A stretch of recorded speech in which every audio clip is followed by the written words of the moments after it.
appreciate you coming today with Baller Talk. Of course. You know, I know that you are a fan of the outlet, and you always show us love anytime we see you. Yeah. So we thank you for inviting us into your home, essentially. Of course. Welcome. This is like one of your newest homes, I would say. Yeah. You know what I'm saying? Because you Yeah. got your own home. You also on set. Yeah. But then you also in the studio. Yeah. So, you know, how was it when you first walked in here to make this like one of your other homes?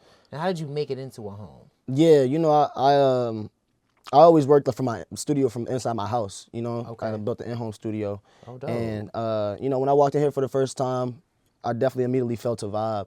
And so it was like, you know what I mean? Like, look at this big board. This is just inspiring. And especially all these people who have like been in here before me, just legendary names. And so being in here, just the energy is really good. And so I love the whole team, and they made it feel like home for sure. What is it like in the studio with you? Because everyone, whether you're an artist, you have like, whether you want wine, champagne, somebody let's have a little herbal essences, but then sometimes you like it to be quiet. So like, what is your vibe when you're in the studio?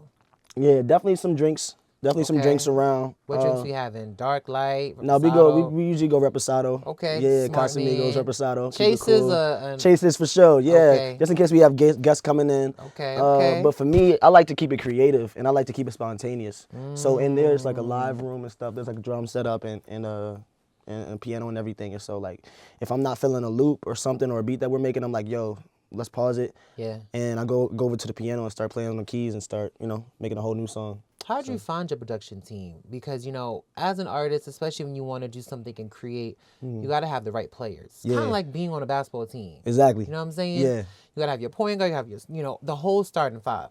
So how did you make sure to have your team, and how did you find them? What was the vetting process? Like, what were you specifically looking for that made you feel comfortable enough to be like, you know what, let's rock out? You know what, it was a real organic process. And I think that's the thing. It was like, you know, we was all just like some creatives just looking to create with other people. And, you know, we all got in the room one day and you just felt the sparks, like it just clicked. You know what I'm saying? And then from there was nothing to be forced, right? So it was like anytime I'm in the studio, I hit the guys up. If they want to come, they want to come. If they don't, they have something else to do, I understand. You know what I mean? Obviously, because we all artists, and so they work with different people as well. But we've really been tied in together, locked in for this whole year, traveling the world together. They're called the Lonely Hearts. I'm happy to have them with me. We've been to London, outside the country, been to New Orleans. We went to New Orleans for Essence Fest, and that was crazy. How was that? Yeah, that was That's a like time. The Black Mecca. That was a time. Yeah, for sure. Yeah, so we made a lot of good stuff there too. So it's been really dope, like traveling the world with them. Okay. Now, you know, you have to continue to do so, but you have to kind of like double up in traveling, because not only are you going to be traveling for press when we get the next season of Bel-Air, which I'm very excited about, you know, you have music and your Epic Records' newest signee. So I want to kind of ask you about that. You know, when you're, like I mentioned earlier, when you're vetting and you try to make sure that you're making your home comfortable, you want to invite the right guests at the seat at that table. So how did you know that Epic Records was the label for you and that they deserve that other seat at your table that you're building for yourself? Yeah, I have a real good management company called 360. Okay. And Savage, he had a real great connection with Zeke Lewis at Epic. And, you know, I met with them, I sat down, I played them some music, and Zeke was like, man, this is, you know, I knew you were an artist, and I could sense that you know, had some artistic abilities in you, could sing, but I didn't think it was going to be like this. And so, you know, I definitely felt the vibe when I sat down with Zeke Lewis for the first time, and then I met Sylvia Rohn, and then it felt like I was meeting my mom again. You know what I mean? I was like, my mom, you know what I'm saying? It was like, it's just good vibes. And so, you know, once that happened, everything just clicked so naturally. Like, I feel like that's what happens when you align yourself with your purpose. You know what I mean? In life, everything just kind of clicks naturally. There's no forcing, there's no second guessing. Energy. It's an energy. It's an energy. It's a wave. You know what I mean? It's a wavelength that I've kind of been riding on since I've been in LA for these last 2 years. Okay. And so, yeah. Now, the actor to singer artist pipeline is very, very strong. Yeah. Yeah. And, you know, one of your castmates, she's already doing it with Coco Jones. We love you, baby. You know, we're going to bring on that Grammy when it comes down to it. Now, did you talk to her about this? Like, did you guys have any conversations? Did she kind of like, you know, give you some advice or any kind of insight? You know, because she's been, you know, on TikTok, she's been doing the freestyles, then she booked Bel-Air, then she was, I'm sure, either at the same time or before she even booked Bel-Air, was in the studio. In the studio, yeah. So what were some of those conversations, if there were any conversations, like talking to Coco, did you learn from her, inspire from her? Like, let us know. I'm always inspired by Coco and what she's doing. It's amazing. And I really like sitting down on set with her. We would just talk about like being an artist. You know, Okay. at the end of the day, it's like, because everybody has their own artistic process when it comes to their music, Yeah. right? And so like, you know, I'm very keen on sticking to what I do best, right? Obviously, but talking to her about like artistic process and therapy and taking care of your health and different things like that. Like I think that really inspired me and that really helped me to like, you know, really look within myself and really dig deeper, I think. And so she's definitely inspired me in that way for sure. She's very like, if you know Coco, she loves God. Like, you know what I mean? Like she's a very spiritual woman. And so I've definitely been leaning more onto that path nowadays. What is that relationship with you when it comes to, you know, stepping in on faith and your relationship with God in general? Because, you know, the door is continuously open for you. Yeah. I mean, last time we chatted, you talked about another film you had coming out. Yeah, yeah. You know what I'm saying? And now you're a new signee. So when you think about stepping in on faith, have you ever been scared to do so? And if you ever were scared, how did you take that leap to be able to jump into these rooms that you're in? Well, my grandma is a pastor, and like my whole family is very spiritual, very very religious people, and so I have a bunch of prayer warriors around me. Like, you know what I mean? Even when I don't step in my faith, sometimes I do got people around me who's always praying for me. You know what I mean? And definitely trying to keep me on the right path. But like for me, I grew up in the church. And I definitely strayed from that when I was in college. I kind of stepped on my own, and like, you know, I believe that I'm a very spiritual person, right? And so when it comes to like God and Jesus or religion in general, like a religious person, I wouldn't call myself super religious, but I call myself super spiritual. And so I respect the universe and I respect a God. Like, you know what I mean? Same way. Exactly, right? And I think like I think knowing that there's somebody else that's controlling or somebody else that's like knows the bigger picture already. Right. That kind of gives me, I can go to sleep without knowing that I don't have to control everything. You know what I mean? Like someone's working for my good. I have more things coming for me. And I do got prayer warriors out there. I think that's what gives me the most peace, is just knowing that I got all these people praying for me. Like, you know what I mean? It makes me feel like I'm the golden child in that way. Just like, I know people are like, yo, rooting for me every time I go home. Yo, be careful out there. Like, we praying for you. Yeah. I meet multiple like older women, like, you know what I mean? That it's just definitely laid their hands on me and just. I was like, gonna say like the hands of God and Yeah. everyone around is on you right now. Yeah, it's a blessing. Is it sometimes overwhelming, you know, or is there sometimes any sort of pressure because your story hasn't even been fully written yet? I mean, it's only been like what, 2-3 years. 2 years, Yeah, 2 years. You know, since you've really been like immersed in your passion. Yeah. So, you know, let us know a little about that. Like, you know, what are some of the pressures and the challenges and the thoughts that go in your mind, you know, as understanding there are good people around you, but also finding that balance as well to, you know, making sure that you yourself see it and feel it as much as they do. Right.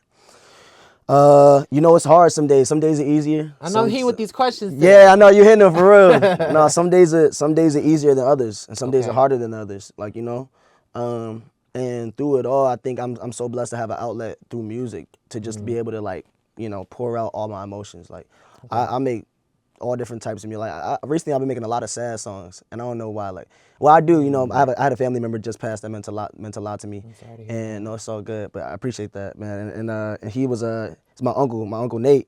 He was like the songbird of the family. And so, you know, I take all of those feelings, how I feel when I think about him and that loss. Yeah. And you know, and I put it in the music. Okay. And it's a form of therapy.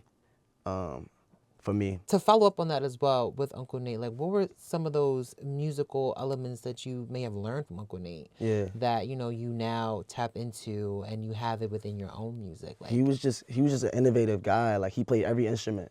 You know what I mean? He Okay. taught himself every instrument. He's self-taught. Self-taught. And that's how I am too. Like, I taught myself the piano and everything, and I feel like I'm following in his footsteps in that way. He plays the drums, piano, guitar, everything, and just a very musical guy. Every room he stepped in, he was, you know what I mean, he was the light. He was the light in every room. Yeah. And just hearing some of the stories from when he was younger, you know, I went to, you know, his funeral was a couple weeks ago. Yeah. And they was telling a story about, you know, how he went to, I think they were in Walmart. Okay. And him and it's my mom's brother.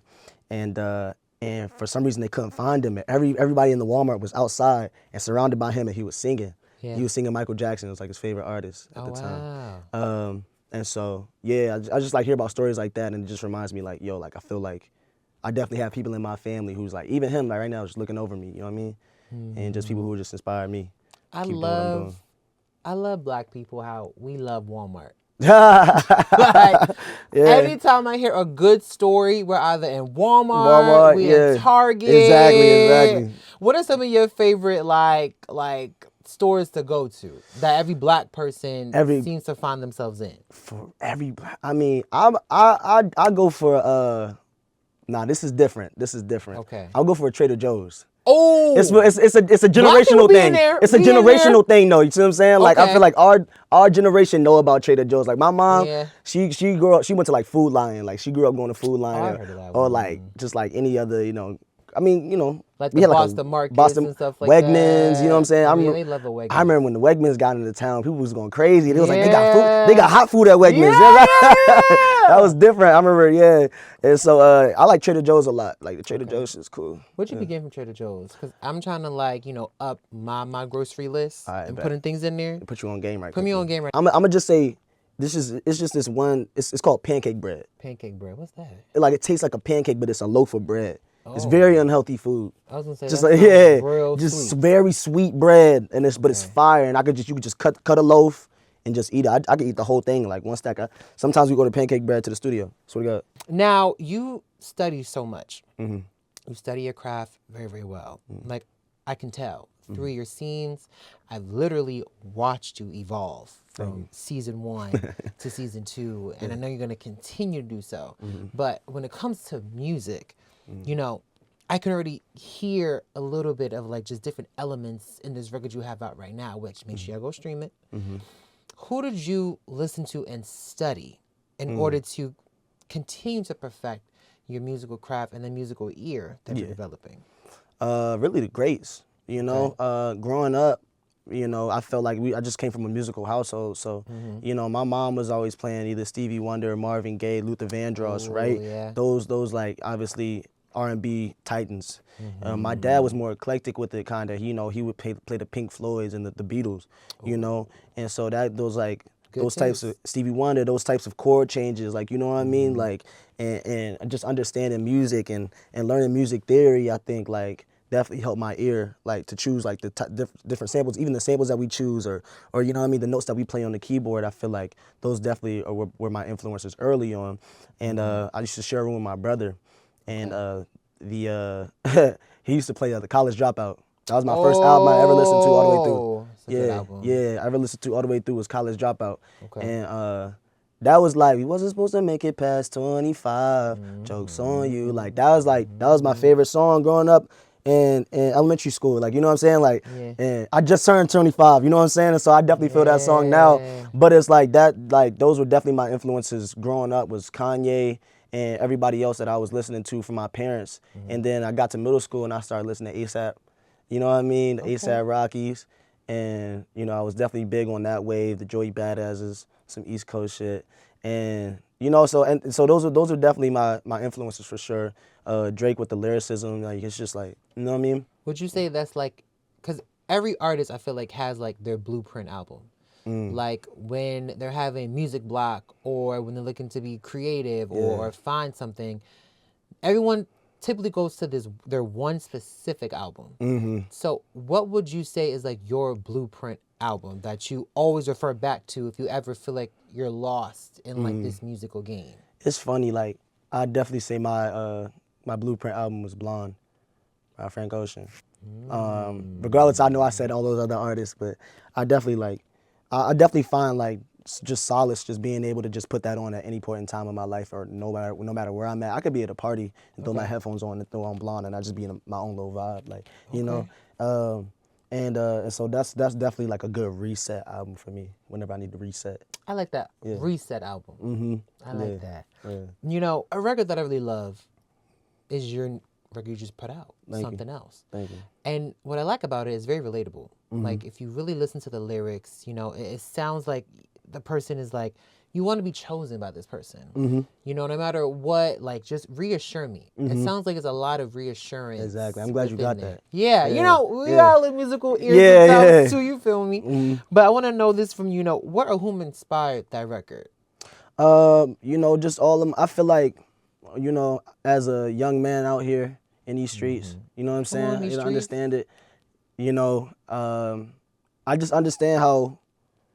I'm not even gonna like pin it against women or just anybody could feel you're in a relationship and you don't know what it is yet. Like y'all haven't put a title on it, and you know y'all both know that y'all vibe with each other, super heavy, but y'all don't know what it is. You know what I mean? Yeah. So you know, the first line of the song is "Tell me if it's love or something else." You know, and so I think it's just that person definitely looking for reassurance, and I think that's something that everybody can relate to. You know what I mean? And I didn't really grab it from anything that I'm personally going through. Just stories about things that I've heard. Like, you know what I mean? Got it. Okay. Yeah.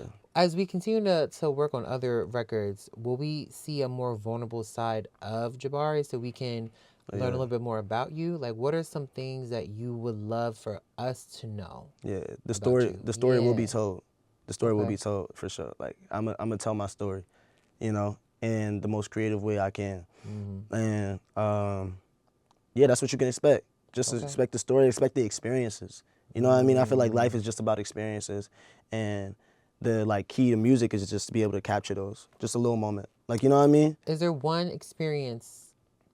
I'm sure all of them has shaped you, but is there one in particular that truly shaped you into who you are, as you sit in front of me right now? An experience. You know what? I feel like obviously I talk about this moment a lot, but it really was a life-changing moment. Is when, you know, Will told me I got the part in Bel-Air. Right. Like, you know what I'm saying? Like, that was like, it just shifted everything. Like, everything just shifted. Like, you know what I'm saying? It was like how did he say it? Like, it was just like I just feel like if Will Smith ever called me and was like, "Hey, you got the part," I'd be like, "Say it again, so I can record it." There's a video. They recorded it. Oh my god. Yeah, so you got he posted it, and there's a whole video, and it was dope. But like, obviously from that, I've been able to have all of these new experiences, like in life. Like, you know, I felt my world just opened up. I always felt as an artist, you always battle against this triangle, and whether it's time, resources, and money. So, damn, I gotta go get this money.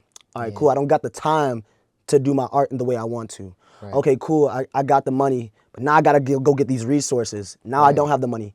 Now I have to spend time to make the more money. You know what I mean? And so I feel like trifecta effect. Like, it's just exactly. It's just like it's just a battle. You know what I mean? Yeah. And it's what every struggling artist goes through. Like, you know what I mean? In that way, and every artist in general too. Like, you know. But I felt like I was sort of freed from that in that moment. Like, it was like, okay, cool. Now I have the space to just create. Like, you have know all what I mean? three. Yeah, you know what I mean? Yeah. So now we have the space to create, and I think that's the most beautiful thing about artists. You know, when you look at artists that like do all those big murals in Italy and in France, like, you know what I mean? And you know, they had time. Right. People used to sit them up. They used to feed them. They used to give them months, years to create these beautiful murals. You know what I mean? And that's what then and we look at that and we're like, how much time and how much energy they put into that. Into it, yeah. And they you know what I mean? They were given that time, and I think that's the most beautiful thing about like just giving the artist that time, that to give them the freedom. Like, you know what I mean? Now I want you to keep this response because later on in the interview we're gonna circle back to that moment with you and Will. It's gonna make sense when I ask the question, okay? All right. But let's talk a little bit about you and being an actor and being an artist, because that was kind of a similar path that also like Will has also like taken as well too. And we're not considering compare at all because you two are very different entities who are giving us different things. I do want to ask you, you know, have you looked to even ask him, or have you asked him about the advice on how he balanced it? Because he had a lot of great records. I mean, Switch is still on repeat, Will, if you listen to this. But then he also had hit blockbuster films like Hitch. Exactly. And he's going back and forth and back and forth. So, you know, have you asked him about how he balanced it all?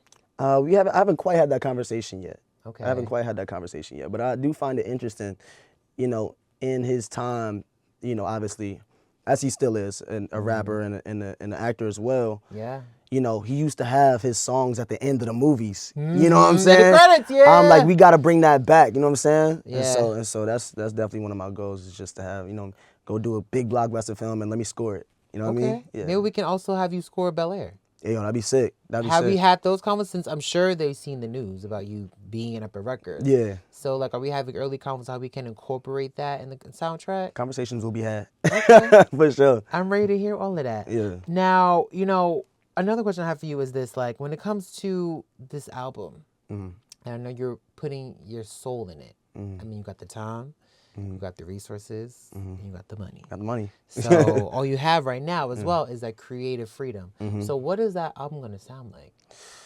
Man, sonically, I can't really put words to it, but I could just say it's that damn good. Yeah, I know, but I want to say freedom. Okay. It's gonna sound like freedom. It's gonna sound like youth, fun, and just being that nigga. Like, you know what I mean? I think that's just, at the end of the day, I feel like at the end of the day you got to pop your shit at some point. Like, you know what I'm saying? And I'm a very, sometimes I could be very like overly humble. Like, you know what I mean? I like to like make myself a little smaller, and I feel like to the world I'm stepping out with this one. I'm glad you're not making yourself smaller. Yeah. Because you're not small. Yeah. Like, it's big Jabari, not the little one. Yeah, for sure. And I want you just to remember that, too. Like, you will never, ever be small because you have a big, big, big, big, big bright light. Ever since we had our first interview ever, I was like, damn, like, this motherfucker right here, like, he's about to blow. And when I see you doing that, it's so great because it's like, you didn't stop. Like, you just kept on going and you kept on going. So what motivates you? Like, when you wake up in the mirror and you think about, I have a deal with Epic Records. I'm on a hit show, Bel-Air, and other projects that are falling in your lap. What keeps you motivated and grounded? My family. You know what I'm saying? Like, I still got people to take care of. You know what I mean? I still got people to feed. Like, I feel like I'm blessed enough to live this life so that I can give other people a better life. You know what I mean? And so I feel like that's why I'm like, I just want to make my family proud. That's it. For real. And, I just want to see my dreams come true before I die and make my family proud. That's all I want to do. Yeah. Right now, it seems like we're watching you live your dreams. Yeah. But you say you want to still make your dreams come true as well. So what is the ultimate dream for you? Yeah, that's the human condition. Like, they're never satisfied, for real. There's always going to be a new dream, you know what I'm saying? But I feel like, with me...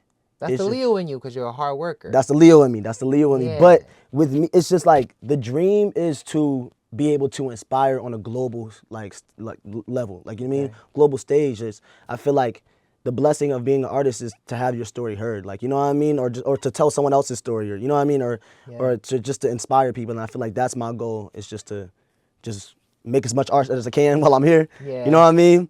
And then just touch lives. That's it. Okay. Now, while you make this art on this album, is there anybody that you have in mind? Because I feel like there's so many artists that go in my head right now that you can be collaborating with. So who have you been thinking about, if so, that you would love to just be like, hey, like, I got this record I think is really dope. I think you'll sound great on it. Like, is there anybody that you have an early combos with that you already have in mind for the project? Maybe you got something already out that you want to put out that's on the project, but somebody already did something with? Nah. I'm keeping it solo for this first one. Oh, so it's just you? Just me. Just me. Jabari. They gotta hear me. They gotta hear me on this one. Okay. Like, you know what I'm saying? They gotta hear me on this one. And then for the, obviously I'm definitely down to collaborate whenever, it comes naturally, obviously, or makes sense, But for this first one, I'm keeping it copacetic. It's gonna be straight me. I love how you drop Banks. Like, it's just Jabari. Just Jabari. Why? It's just like a name that I always ran from, I'm not gonna lie. Like, I always ran from that name. Jabari is just like, it means leader, brave. Like, you know what I mean? And I feel like it's a standalone name. I feel like it's a name that should just be like, just by itself. You know what I mean? Like, you know what I mean? Beyonce. Drake. Okay. You know what I'm saying? So, what was it about Jabari that made you run from it? And then how did we get to a place where you said to yourself, let me stop running, let me just embrace it? Yeah. It was just, I was disconnected from the name in a way that was very specific. But, as I grew older, I felt that my power was in being unique. You know what I mean? I felt more power in being unique. and I felt more power in standing out, and that name definitely stands out. Like, you know, every time I say my name, I gotta say it twice, which I enjoy. Yeah. You know what I'm saying? Like, people like Jamari. Okay, no, Jabari. Like, you know what I mean? Yeah, exactly. So I feel power in that. They're like, oh, that's a name that I can't really forget. Like, you know what I mean? Even if they don't remember how to pronounce it, they remember that it's something like How that. you mess know up what I Jabari? mean? I mean, I remember watching that show Girlfriends, and Tony had Jamiroquai and those other things. So I guess, but like Jabari just sounds so straightforward. It just flows, right? Yeah, Jabari. But you know, people mess it up. It is very. But you know, but if you go, like, if I'm out at a party. Yeah. And I'm like, oh, nice to meet you. My name is Jabari. They're like, huh? Jabari. Oh, okay. Jabbar? No, Jabari. Like, you know what I mean? So I feel like it's a superpower in just having a name that's very, you know, unique. Well, it's very fitting for the superhero that I'm looking at. I was also very tempted to say unique, but I want to continue on with, you know, other things you have going on. You know, actually, before we get into that, I do want to ask, you mentioned samples. How do you feel about those? People have their back and forth with sampling and oh, like, there's too many samples on this record or too many samples here, down the third. Yeah. But are we doing the samples in a way that is authentic, organic, and unique, like how people were doing it back in the 90s and 2000s? And how are you doing it in your own way? You know what I'm saying? I'm not mad at how people are using samples nowadays. You know what I'm saying? Okay. It's, you know, songs are powerful. You know what I mean? And so, like, if the song is powerful and this is a song that we, like, know and love, and you sample it the right way and you can flow on top of it, I'm not mad at it. I'm not mad at it at all. But it is different than how it was back in the day.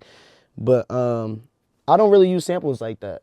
I want to say I respect you so much as an actor, though, which is another form of art. And when I look at Bel-Air, it's like, damn, like, this came from somebody's imagination. You know what I'm saying? And now it's on screen. Yeah. So...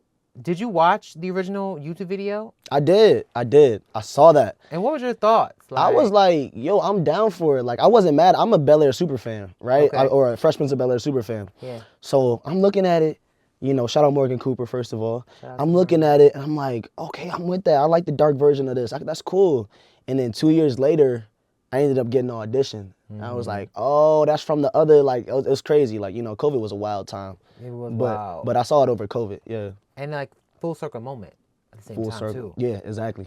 So, you know, how has the show and the series, like, because you touched on it different parts in the interview, but, like, how has it impacted your life? Yeah. Because, like, I keep reiterating, like, this is a huge show for the culture that we tune into on Peacock. And, you know, we're in a time frame right now, but you can also add to this, too, if you want to respond to it in this question. There's a lot of impacted Black-led shows that are continuously getting canceled. Every other few days, I'm sure you see the news. It's like, oh, this is canceled today. This is canceled today. This is gone today. So, you know, how's it impacted your life in your individuality, but also how do you think it impacted your life amongst our community to have such a powerful reimagination but image of us on screen? It's really impacted my life in every single way, every single facet. I always say, like, the molecular, like, at the molecular level of my life, like, my brain cells are forever changed because of this show. Like, you know what I'm saying? You know, the way that my mom has to interact with people because of this show has changed. Like, you know what I mean? And it's very interesting. Like, can she still walk outside? She can still walk outside, but, like, you know, she's a very proud, like, she's a proud mom. And so she be posting me on her Facebook, you know what I'm saying? And so, but it's like, she gets requests. She comes to me with these requests. Like, these are things that we never had to go through. Like, you know what I'm saying? And so, like, just at the smallest little tweaks, the smallest things is changed. But I would say at the end of the day, the biggest change would just be, like, just the lifestyle and keeping up, not keeping up with the lifestyle, but adjusting to it. Like, you know what I mean? Adjusting to a different lifestyle and keeping my artistic integrity of myself, like my personal artistic integrity. You know what I mean? Like, what I will stand for and what I won't stand for. Like, you know what I mean? I think the biggest superpower you could have in this game is just knowing what you're not. Yeah. You know what I mean? Because, like, we could be a lot of things, but I know I'm not this. Like, you know what I mean? Like, you know what I'm saying? I think so. I feel like that's my superpower. Like, you know, learning integrity. Separating people's thoughts and views from your own actual thoughts and views within yourself. Exactly. Knowing your voice. You know what I mean? And it took a minute for me to find my voice. You know, the show definitely helped because it was just like 0 to 100. You know what I'm Very saying? quickly. And so I could have easily been controlled. You know what I mean? I could have easily been like swayed. No, this is what we're gonna do. You can do this. Da, da, da. I'm like, no, that doesn't sound like me. You know what I mean? And I had to learn that very quick. You know what I mean? Oh my God, I want to ask you that because how do you make sure that you keep your own power? Because a lot of times when you're in Hollywood and you're young and you're new, they find sometimes different ways to kind of like you're just like a puppeteer. We want Jabari to do this. We want Jabari to do this. Jabari, no, you can't do that, Jabari. Yeah. So how do you make sure those strings are never attached to you and you walk at the beat of your own drum? Being observant. You know what I'm saying? Like being able to observe a room and see how they treat people that aren't me. See how they treat people that aren't as important to them or important to a project. Like, you know what I mean? And so I see how people Very treat different each other. sometimes, I know. I see how people treat each other. Yeah. And playing the naive of it all. Like, you know what I mean? Playing into that, right? It's like, okay, they're not expecting me to know a lot because I'm walking into this game doe-eyed. I'm green, real green, right? But I'm looking at everything. I'm peeping everything, right? And so I know who, okay, I need to surround myself with this type of person. Or I quickly learned, okay, this is a leech. Okay, this is a person who just wants, you know, my number for this reason because he has another, you know what I mean? Or just to say that he knows me, you know what I mean? And being able to just keep that power, knowing what groups to stay out of, but also like in the bigger picture, you know, it's crazy because it's like, you know, it's a huge network that we're on with NBC. You know, shout out NBC, shout out Peacock. But it's like, you know what I'm saying? We just being able to be like, you know, I had first season I had to tell them like the real story. Like if we're telling the real story of a boy from Philly coming to LA, nah, I had to tell him that's not gonna fly. No, that's not what I would say. Nah, that's not what would happen. Nah, I wouldn't be wearing that. No way. Like if we want to keep it real, like you know what I mean? Included in the process. Yeah, exactly, right? And if we want to keep it, and I felt like that was me like stepping into my own in that moment. Like no, that's not how it's gonna fly. And I feel like that definitely helped the project like kind of come to life in a way. I love that. Yeah. And you're one of the youngest on the ensemble cast, you know, and you have some pretty great veterans around you that you're surrounded by. So, you know, let me know this, you know, what were some of the possible learning curves? Because you're one of the youngest, but you're also the star of the series. So what were some of the learning curves that, you know, you had to get adjusted to while being on set and playing with these amazing actors and different hurdles you had to navigate, and have you grown from then to now? Oh yeah, for sure, major growth. Just knowing that, you know, it's interesting, like being number one on the show, right? Number one on the show, number one on the call sheet. On the bill, yeah. Right? You know, they always say, oh, the energy starts from you, you know.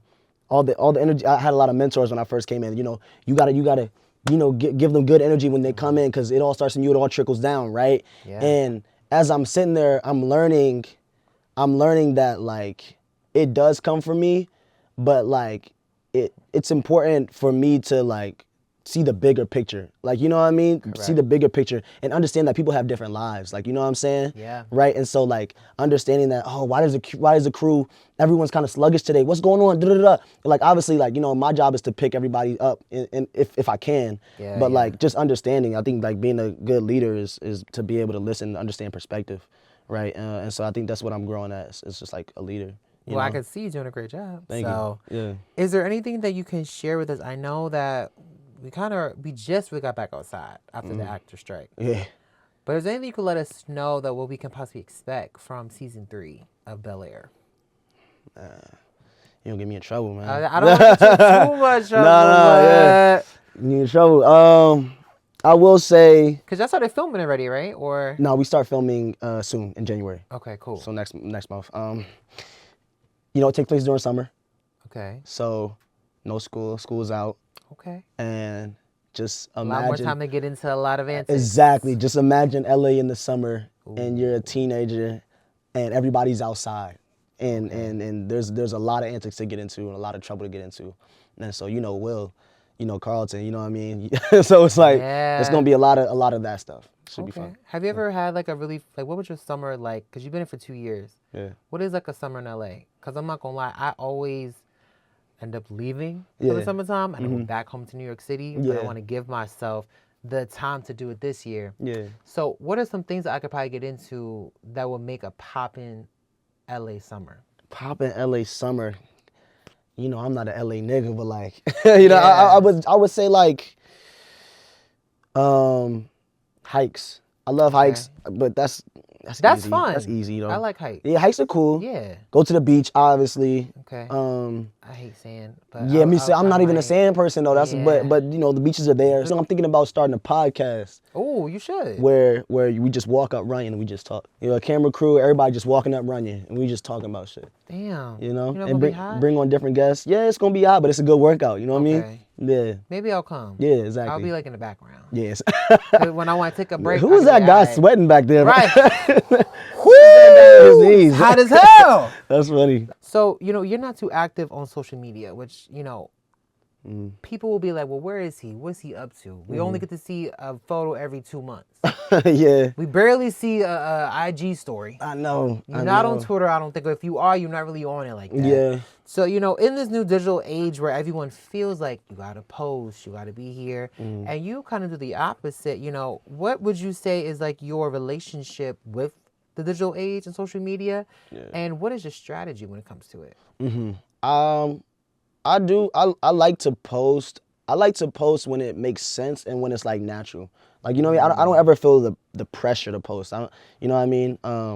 But I think just treating Instagram how it should be treated. You know what I mean? And I think that's important. Like people I feel like just being able to disconnect from your phone and disconnect from this digital age is super important. And that's I feel like that's a superpower nowadays. Like, you know what I mean? And so being able to be like, I don't have to post every day. I don't have to post this. I do go do cool shit. I don't have to post about it. You know what I mean? Because I'm living it in real life. Yeah, real time. You know what I'm saying? In real time, I think the way it's funny. So one of my favorite artists is Travis Scott, right? Okay. And he came to Philly on his Astroworld tour. And I remember the concert was starting. Everybody had their phones out. Yeah. Right? I'm looking. I'm like, I'm looking at my phone. My phone I put my phone out, it dies. And I had the best night ever. I had the best night ever. Because I was just there. I was just there locked in. Like, you know what I mean? In. And like, I feel like that's super important to just be able to experience things like that. Like nowadays, like that's just a luxury. To like not experience everything on your phone. Yeah. Like, you know, especially when you're there and you're at a concert. And I understand people want to record and like have memories to look back on, but I think it's a little small luxury to just be able to like have a mental picture and remember that. Yeah. Like that's why I like when Beyonce have her parties. I've never been to one, not yet. Hopefully Beyonce can one day, but she never has no cameras. Yeah. Like you don't even know what happens. Like she be having these after parties and you gotta be there just to experience it. I think there's a luxury in that mystery. Yeah. Yeah. Because we don't know. We don't know what Jabari's life is like. You could just be at home eating the pancake bread. I just be chilling. Watching reruns. Yeah, exactly. Yeah. But we just like, damn, what he doing? What he up to? Yeah. So I think it's cool to still have that element of mystery. I've been doing a lot of cool fun shit, and I think it's like all the important people in my life, they get to experience that with me. Like, you know what I mean? And at some point we will share it for the world to experience as well. Because I do feel like it's important to be able to connect with your fans. So I do have to get better with like posting and everything. It's like it's a balance. Like, you know what I mean? Figuring out that balance is what I'm working on, right? And I'm gonna figure it out though. Okay. But I'll just be chilling most of all. Like my life is not really that like lit. That's how I feel. I'm like, I'm not doing much. Yeah, I'm just chilling. Talking to Jabari Banks today. Nothing crazy. You feel me? Wild, yeah. Nothing wild. Now you on a rebooted show. Is there a show that you would love to see rebooted? Man, you ever seen The Warriors? That video game? No, I mean they did make a video game out of it. I remember the video game. Yeah, it's an old. I think it came out in '79. Okay. It's a movie. It's about this gang in New York. Yeah. Yeah. Actually, I did see that movie. Yeah. Okay. Warriors come out and play. And it sets like at nighttime, right? Yeah. They run through train stations. And they running through train stations. Yeah. Yeah, I seen it. Yeah. So I would like to see that rebooted, like in a different way though. That'd be dope. Like, you know what I mean? Just talking about, you know, gang activities and gang life in the modern day. Like that could be dope, bro. Okay. Yeah. I would like that. Yeah. So we're gonna end it with this, right? So we have this thing we call Baller Confessions. Okay. And, you know, really get to understand and learn a little bit more about just your elevation and how you got there. So you ready? Yeah, let's go. All right, cool. So, you know, it's hard for us a lot of times to be in the room. I'm sure you've heard that phrase many times, like, oh, like when you're in the room, you got to do this, you got to do that. So, for you, when you got in the room, what happened once you got in there, and was it everything that you expected it to be? Yeah. It was everything I expected it to be. It was like a lot of pressure, Okay. and I think I got into the room in a very specific way. Yeah. Because when you go into the room and like, people love you. I mean, obviously they love me for me. Yeah. But you do this thing really well, and you play this character really well. But I was playing a character that was already an iconic character. No, fuck the character. I was playing a guy that's an iconic figure like in our culture, Yeah. right? And so it was like being in the shadow of a giant, and that pressure was just building. Okay, I have to do this. I have to be this. I have to look this way on this carpet because right? Or when I get in this room, I have to be this charismatic because that's how Will would do it, right? You know what I mean? And I slowly started fighting against that because I'm like, who's Jabari? Like, you know what I mean? And let me just come in there as me, right? And once I started doing that, it was easy. It was easy. But the rooms are they're interesting rooms. They are definitely fun, interesting rooms. Yeah. Who made you feel welcomed when you first got in the room? Yeah. Like, who was it that was, like, it could be an actor, a public figure, director, etc. Like, who made you feel at home once you got in that room? Shout out to Chloe Arnold. Love you so much. She's like my mentor when I first got out here. I think her Instagram's like Chloe Arnold Taps. She's an amazing tap artist. Oh, dope. Okay. Yeah, and she just showed mad love. I was already a fan of her when I from a while back. Yeah. But when I first got out here, she was like, "Yo, come over to the crib. Like, let's just talk. Like, you know what I mean?" So I came over there. She said, "Bring your notepad. I want to tell you everything about this do's and don'ts. Like, you know what I'm saying? You a young black man in Hollywood. Yeah. Do this. Stay away from this, or you know what I mean, be aware of this. Like, you know what I mean? Yeah. So shout out to her. She's definitely when I first got out here, it was like first day, she was like, "Yo, I need to teach you some things." What's a piece of advice you would give to somebody who either is trying to get in the room, close to being in the room, or early in their career, just now stepping foot in the room? Don't focus too much on the room. Like, focus on your room is yourself. You are the room. Like, you know what I mean? So once you be the room, like, you know what I mean? So when you step in the room, people can see the room in you and they make room for you. Like, you know what I mean? I like a whole that. lot of room. You know what I'm saying? A lot of But, like, room. a lot of room. Take up space. But if you are the room, people will make room for you in the room. Like, you know what I mean? It's like people want to get in the room and then they want to get in everybody's faces, but they not right within. You know? That's what Lauryn Hill said. How you gonna win if you're not right within? Yeah. And that's what she's grown where she's at. Yeah. So I love that. She in the room. How would you like to be remembered, Jabari? Just as a person who gave his all to something. You know what I mean? Just gave his all. Like, I think nowadays, it's very admirable to be able to commit. Like, have a lifelong commitment to something. Okay. And I commit my life to this art shit. Okay. Yeah. What's a movie role or universe or franchise that you would love to be a part of? I would love to be a part of, like, Harry Potter. Harry Potter. Yeah. Aren't they rebooting that to a series? I think they are, yeah. Yeah. Yeah. You want to manifest that? We gonna manifest that. Okay, Harry Potter. Lingardo Leviosa, you know what I mean? I was gonna say, which house would you be a part of? I'm a Gryffindor. Okay. I've done all the apps and all that stuff. Okay. Yeah, the quizzes, yeah. We're gonna try to get you in there. I'm with that. We're gonna do it. Yeah. And I might be too old to go to Hogwarts though. Maybe it could be like a new teacher. Like a young fly teacher. Yeah, I was gonna say like a young fly teacher. Yeah. Or they have costume. They can make you look younger again. For sure. Yeah. Yeah. Either way, we're gonna get you in that universe. Yeah, exactly. Or I could be like a senior or some shit. Like, yeah, you know what I'm saying? I'll be in the background again. Yeah. We flying in. Now, are there any other avenues you want to be in that will help you evolve? Yeah, I mean, I'm a writer, so I'm working on a bunch of different scripts. I think that's just where my passion for art just came from in general, was just writing as a young kid. Like, I used to write scripts all the time, write poems, poetry, raps. So yeah, I would love to get into the writing game. Shout out all the writers. So yeah. And my last question is this for you. As you look at your career, and you look at all the things you will achieve and things you have achieved, if you were to look at yourself right now and use a record to describe where you are in life right now, what song would it be? And then, if where you want to be in life later, what song would you choose for that? So 2 songs. That's a hard question. I love these questions though. Yo, this is my favorite interview all the time. I'm not gonna lie, Ty. I'm not gonna lie. We try BallerAlert. No, you've been on it today. You've been making me think. I'll probably say Through the Wire for this moment of my life. You know what I mean? Yeah, sing it. Yeah. She's high as hell in that. The vocal range was crazy. Yo, shout out to Shaka Khan. Shout out to Shaka. I'll probably say like Champion, Kanye West.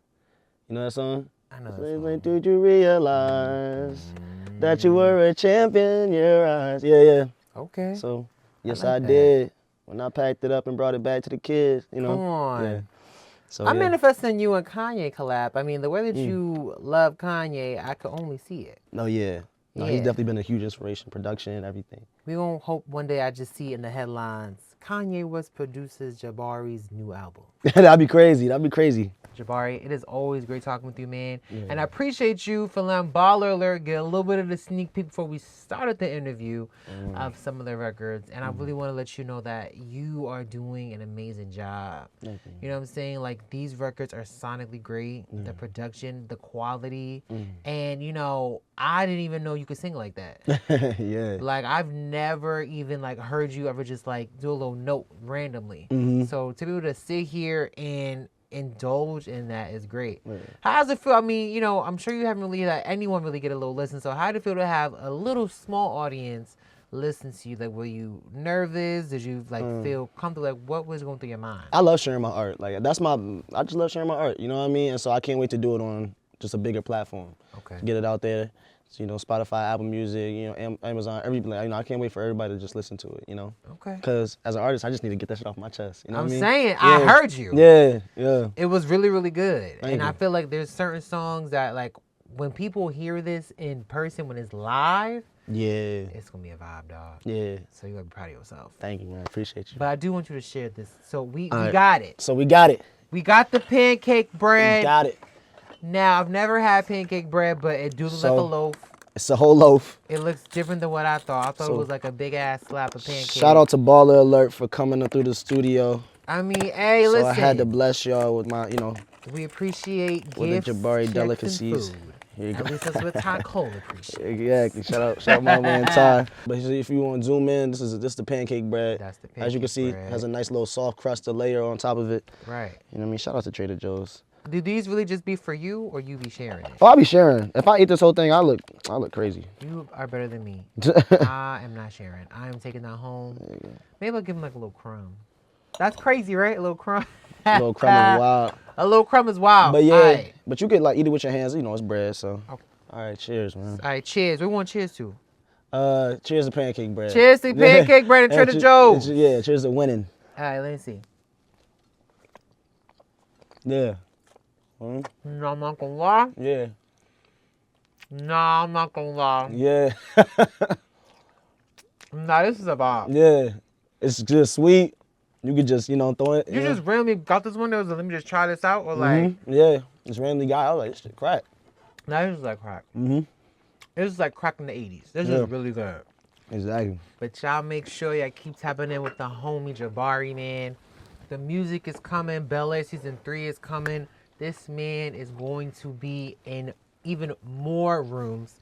And in your names even more. So, Jabari, we appreciate you. Oh, of course. We love you very much at BallerAlert. Yeah. And keep doing your thing, man. I love you, man. I appreciate you, Ty. Appreciate you, man. Now let's eat, because I'm hungry. Nah, for real. I ain't eat all day today. I ain't eat since 11 o'clock.